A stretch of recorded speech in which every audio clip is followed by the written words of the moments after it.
All right, Jamie, one scripted question, and then it's just a conversation. And the scripted question frames things nicely. But how did you accidentally fall into franchising? What's your franchise backstory? Well, it kind of starts with when I was with Quaker Steak and Lube. Ken Cole was our CEO at the time, and the vice president of development left to do other things. And Ken knew I was been in the restaurant business for a while. Knew I was in sales for a little bit, so we thought, hey, with your restaurant experience, with your sales experience, might be a good combination here. So then, of course, he scared the what out of me, and sent me to meet with our attorneys and ideas to keep me out of jail, which is not a good thing. So scared me straight, and it's been a fabulous journey ever since. It was Quaker Steak was a great concept, a lot of fun, big volumes there, and just kind of grew from there. So that was my getting into this crazy development world.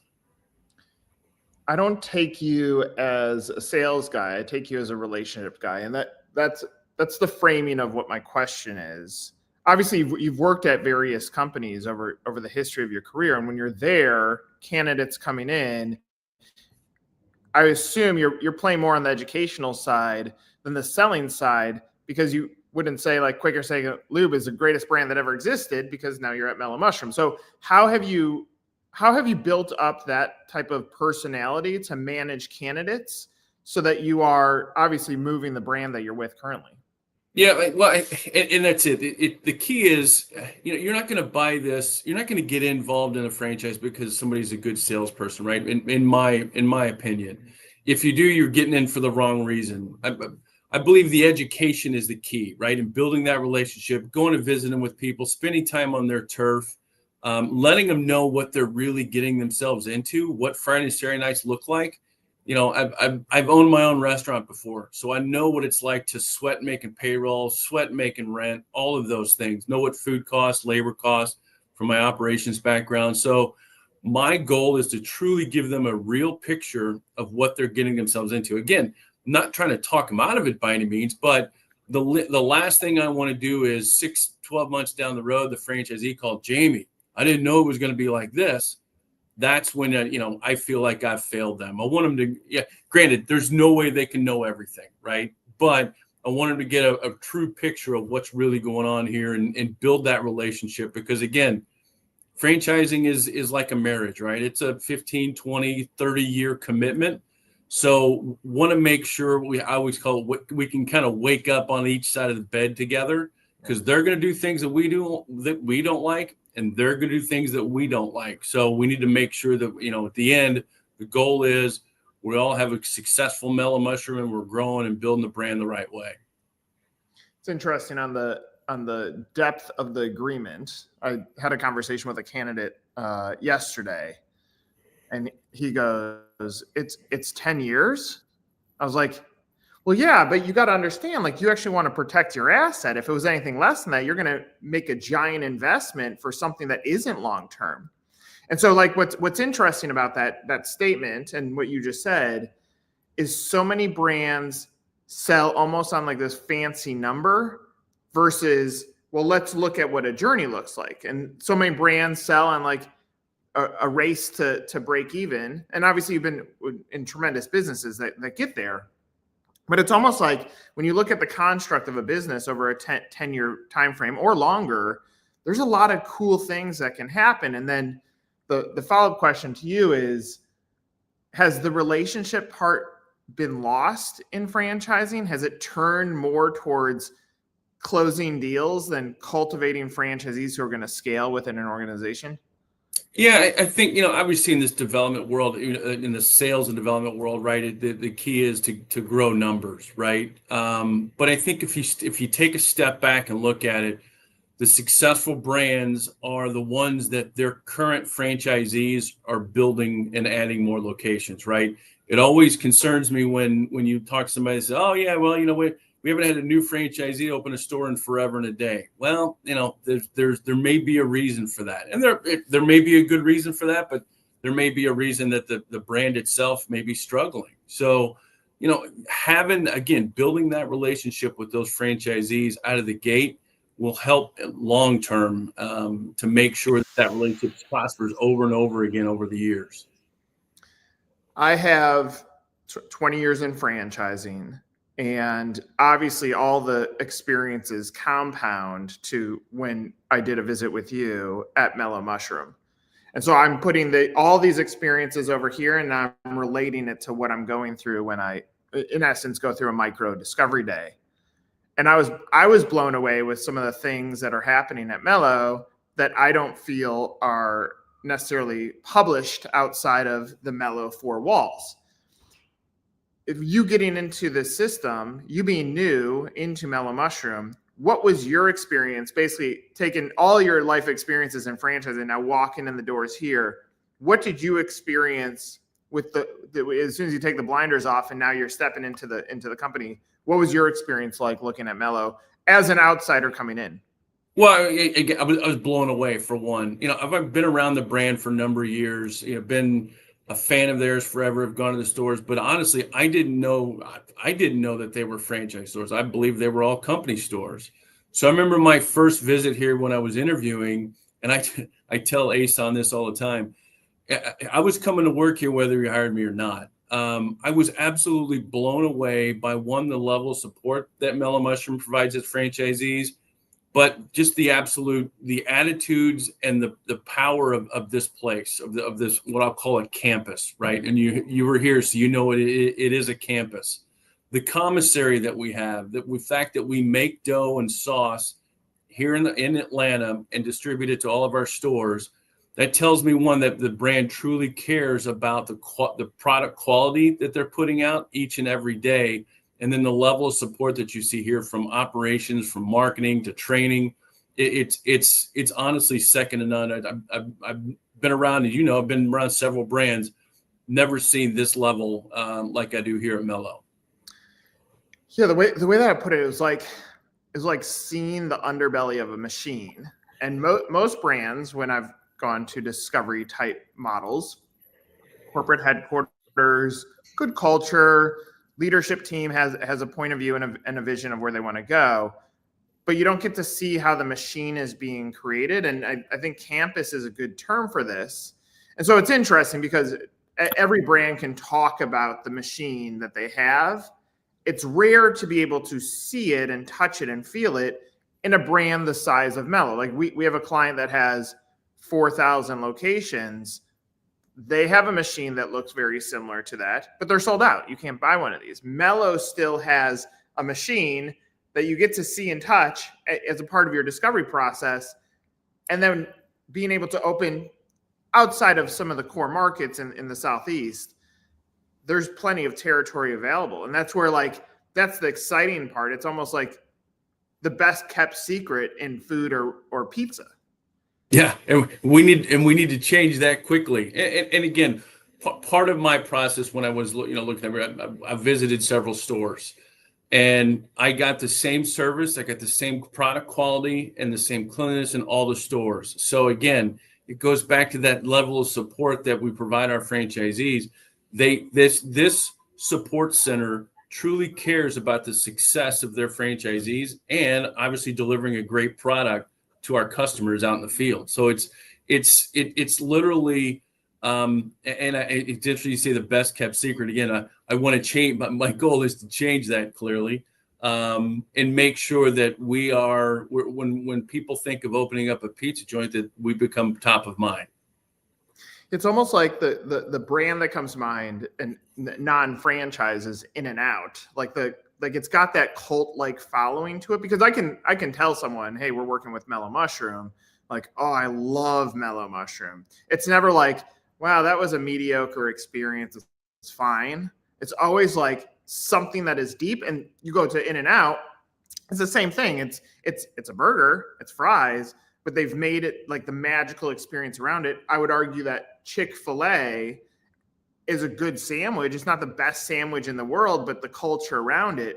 And so I'm using that as an example here, that really in your opening statement about what you loved about Mellow, we're not talking unit performance, which we can get into, or franchisee validation or vision. You were just dialed into the culture side. Yeah, exactly. It was interesting.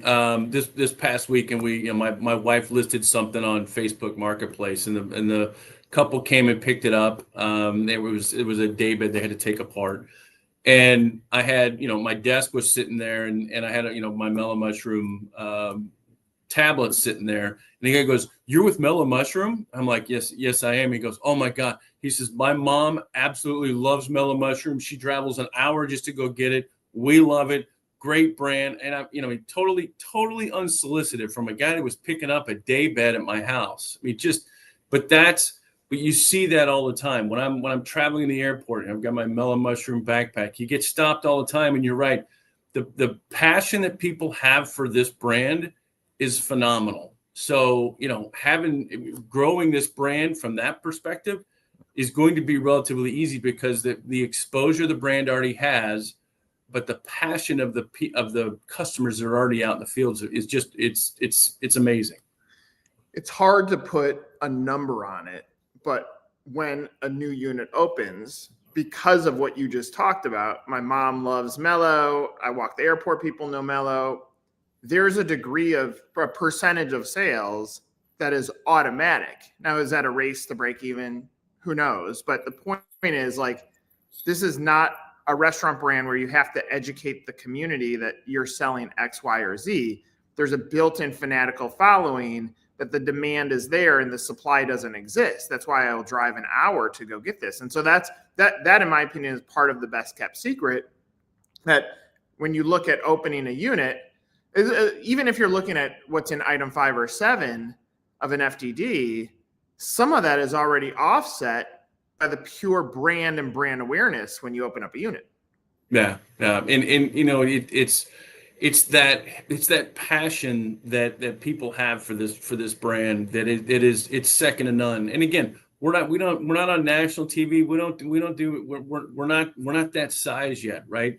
But the social buzz that these things create is absolutely amazing. We're remodeling a store here in Atlanta, and the social buzz for this location in Decatur is absolutely insane. They're ready. They're questioning, like, when are you open? What's going on?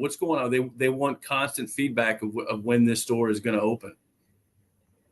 If you put yourself in the shoes of a franchise buyer, and you could talk general first, and we could get into Mellow, what would be your process of evaluating whether a business opportunity makes sense or not for you?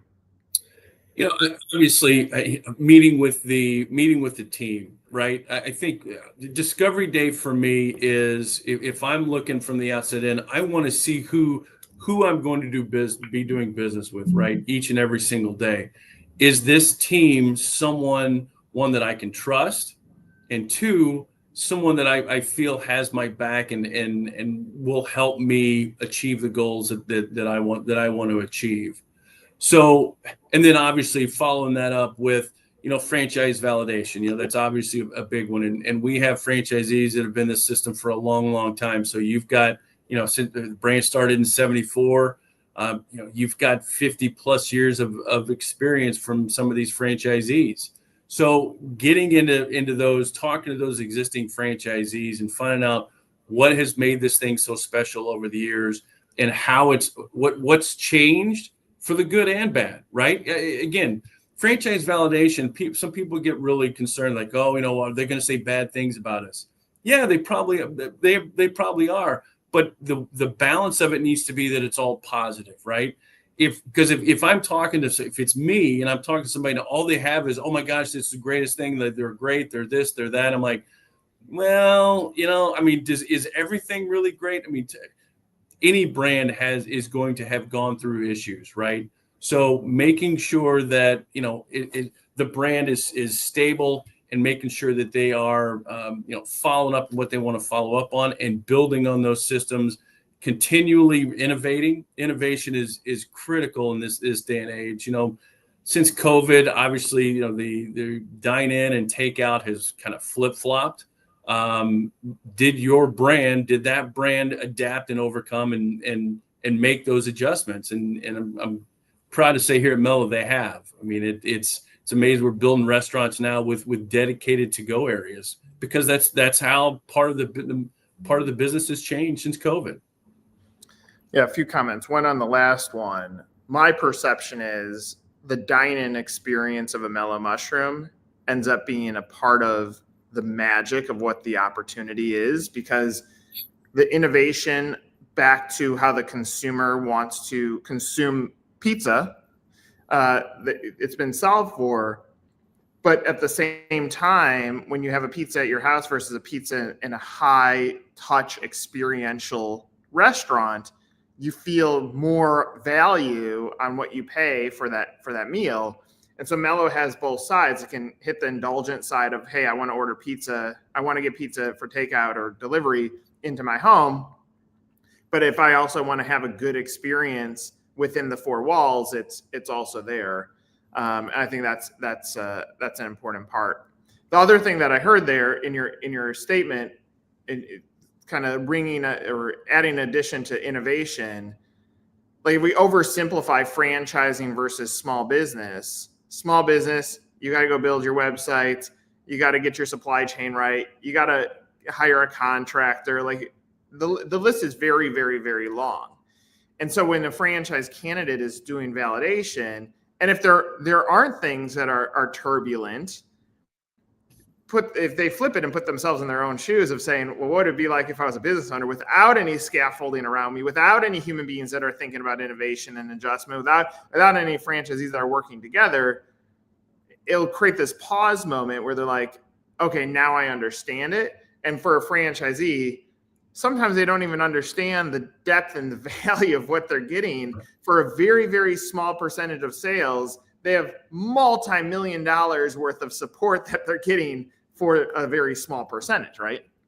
Exactly. And I go back to, when I owned my own restaurant, when things went south, I couldn't pick up the phone and call a franchise business consultant. I couldn't call somebody in marketing. I basically could look in the mirror and go, okay, now what are you going to do? Right. And again, that's the beauty of franchising. And you brought up earlier about the experience in Mellow. We have 160 plus stores, right? And I call them, they're basically all kind of unicorns, which is a good and bad thing. Good because it's cool, it's unique. Bad because it's every single one we're redesigning from scratch basically. Now we are working on prototypes for both the FastFine model and the what we call the classic model. But the interiors of Mellow Mushrooms are so cool when you walk in. There's so much stuff going on, and I don't want to call it's not overload by any means, but it's a nice, comfortable feel. The staff is having fun. There's great music, great lighting, and it's not a big TV package, but there's enough TVs where if you want to watch a game, it's there. So tying all of that into the experience, whether you're dining in or eating on one of our great patios, it really builds on that passion for the brand. Obviously, you guys are making some adjustments to the FTD. How do you want to address the financial component? If someone's watching this, how would you answer? How much does it cost, and how much can you make? Well, the top quartile for Mellow is right about 3.7 in sales. If you're looking at, and then the overall system average is about 2.7 million. We are rolling out a new item 19 in our FDD that'll come up. We're actually in the process of that right now. Our food costs and labor costs are in line with everybody else. There's nothing crazy there again, but Mellow is a premium product. I mean, our pizza is, of course I'm a little biased, but it is second to none. The quality of the dough, the quality of the sauce, the quality of the toppings. It's a phenomenal product. It's a wow product. Well, for what it's worth, in full disclosure, we did an assessment of the business opportunity, and the volumes. Call it a scorecard. At that level, Mellow's already in the top percentage of franchise restaurant opportunities when it comes to sales volumes. It ends up being a scorecard or a determination of, is the innovation actually happening to be able to keep the attention of a consumer in a very, very, very crowded marketplace. And that's the other indicator of that. Yes, it's the cash flow that can come off of that, but it's also the indicator of where does the brand sit in a time where I I think the restaurant industry has been beat down by so many different components, and for Mellow to come out at that volume, that's what I would focus on as a buyer when I'm looking at the generalistic viewpoint of restaurant franchising. No, agreed. And again, we always say, we're the number one in our category, because there's as far as sit down pizza goes, we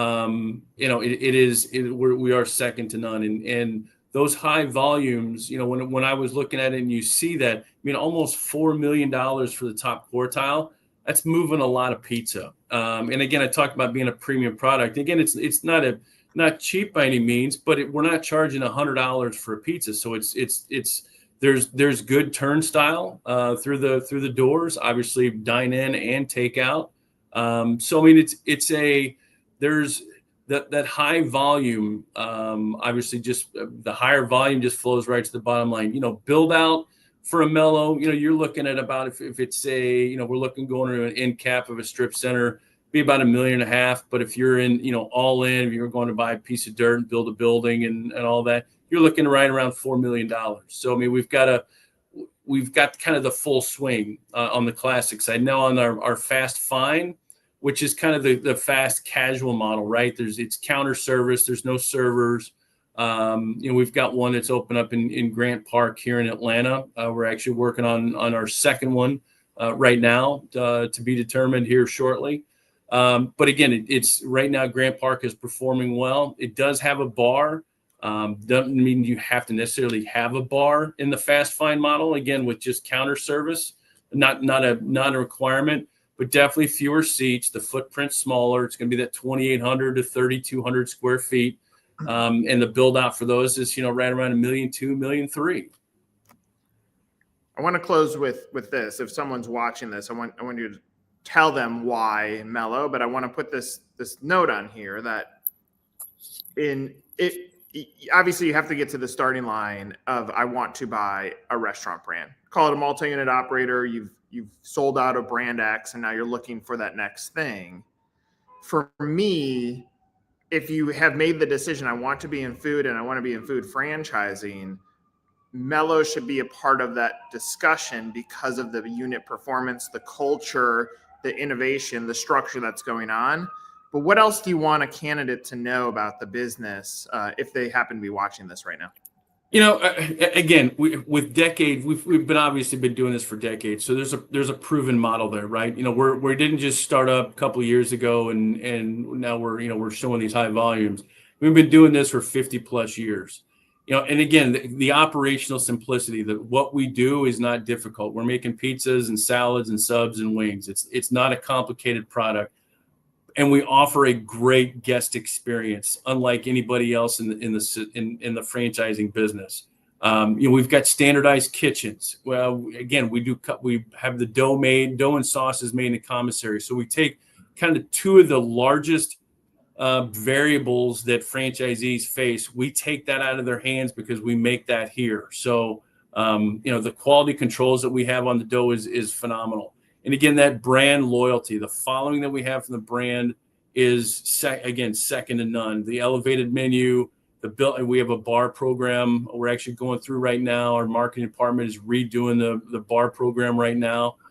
So we are focused on growth, and we are gearing this thing up to be more successful than it has been over the past 50 years. So exciting times to be a part of Mellow, and would love to chat with anybody out there that's looking to get into the pizza business. I want to add one comment on that, as you just said this, the cult following. I'm thinking a lot about this, especially as it relates back to Mellow. If I think about in the pizza space for cult following, there were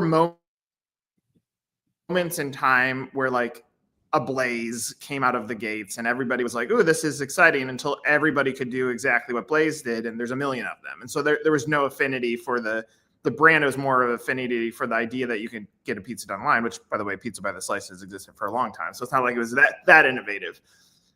If I think about iconic, obviously Chicago deep dish, people come here and there are local ones that have tried getting out of Chicago, but the product doesn't move as well because it's a very indulgent experience. So it's part of I go to Chicago. If you think about New York pizza, there might be a few favorite places like Ray's, but like the affinity for a brand doesn't exist because it's like more of the style of pizza. You think of New Haven, style of pizza. You think about Coal Fire, style of pizza. And so if we really zoom out, I struggle to think of another pizza brand that built up that cult-like following that also serves pizza that can still have a product that is more like the frequency of the product is so high. And like I get excited talking about this because I think it's like that's part of the unicorn. There isn't many. Like, again, like I could say Giordano's in Chicago as a franchise, but it doesn't translate well out of Chicago because of the frequency of the guest. Right. So, I mean, you look at, we're in 15 states right now. So again, to your point, it's not a New York style pizza. It's not a Chicago deep dish. It's not a Detroit style pizza. It's Mellow Mushroom pizza. And again, but it's the entire experience that wraps around that, right? When you go in, the servers are, it's got a great lively environment. Servers are extremely friendly. Bar staff is great. So it's that all-encompassing experience. And we also happen to serve great pizza and wings and subs and salads as well. So it's more it's not necessarily the style of pizza, it's the experience of Mellow. I think that's the key when you look at Mellow Mushroom. It's the experience, and the experience is kind of all the above, right? The food, the environment, and the people are what drives Mellow Mushroom. So it seems so simple. I mean, like if I had to put another brand in that category, it's Chick-fil-A. When you talk about the ingredients you just said, it's Chick-fil-A. It's the all-encompassing. It's what all five senses hit on when you go to Chick-fil-A. Whether it's the best product in the world, it's irrelevant because it's the perception of everything together equals awesome. And so I think Mellow has all those ingredients too. On the franchise side, it just probably hasn't educated enough people that this is an opportunity that can translate very well into your marketplace. And that's just a buzz factor. But from an ingredient standpoint, I think it's very, very, very rare to find all those pieces together in the restaurant space that is sustainable over the amount of time that Mellow has been sustained by this. And frankly, that's why I'm excited for people to understand this opportunity. It's not for everybody because the investment automatically, this is not a Subway. This is for operators who have built up revenue that want to build generational wealth by building up a portfolio of restaurants. They've already pulled in revenue, something in life to be successful to this point, to be able to qualify to be able to buy this business. But if you're at that stage, in my opinion, this is a no-brainer to include it in the conversation so that at least you have an apples to apples comparison. So I couldn't agree more. I love this conversation, Jamie. I'm grateful that you took the time to talk with us. And I look forward to seeing where the story goes from here. Most definitely, Nick. Always a pleasure. Yeah, you too. For Jamie, I'm Nick. This was another Meet the Franchise.